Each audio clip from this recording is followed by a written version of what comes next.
বিশ্ব চ্যাম্পিয়ন আর্জেন্টিনার কাছে হেরে প্রথমবারের মতো বিশ্বকাপ অভিযান শেষ করেছে কেপ ভার্দে। তবে বিদায়ের পরও প্রশংসায় ভাসছে মাত্র 5,30,000 জনসংখ্যার আফ্রিকার দেশটি। মায়ামির হার্ড রক স্টেডিয়ামে শেষ 16 ম্যাচে আর্জেন্টিনার বিপক্ষে দুবার সমতায় ফিরে নির্ধারিত সময়ের খেলা 2-2 গোলে শেষ করে কেপ ভার্দে।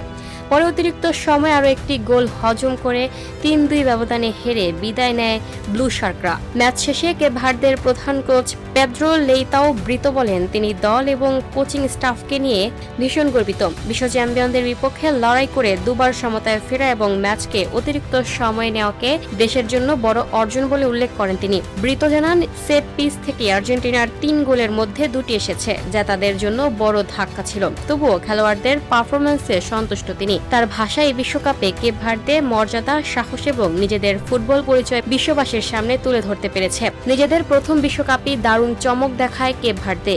গ্রুপ পর্বে সাবেক বিশ্ব চ্যাম্পিয়ন স্পেনের সঙ্গে গোল শূন্য এবং উরুগুয়ের সঙ্গে 2-2 গোলে ড্র করে তারা। পরে সৌদি আরবের বিপক্ষেও ড্র করে নকআউট পর্ব নিশ্চিত করে। যদিও শেষ পর্যন্ত বিশ্ব চ্যাম্পিয়নদের বাধা পেরোনো হয়নি, তবুও দুর্দান্ত লড়াইয়ে ফুটবল প্রেমীদের মন জয় করে মাথা উঁচু করে বিশ্বকাপ শেষ করেছে Cape Verde. Lucky Akter, up to date news, Dhaka.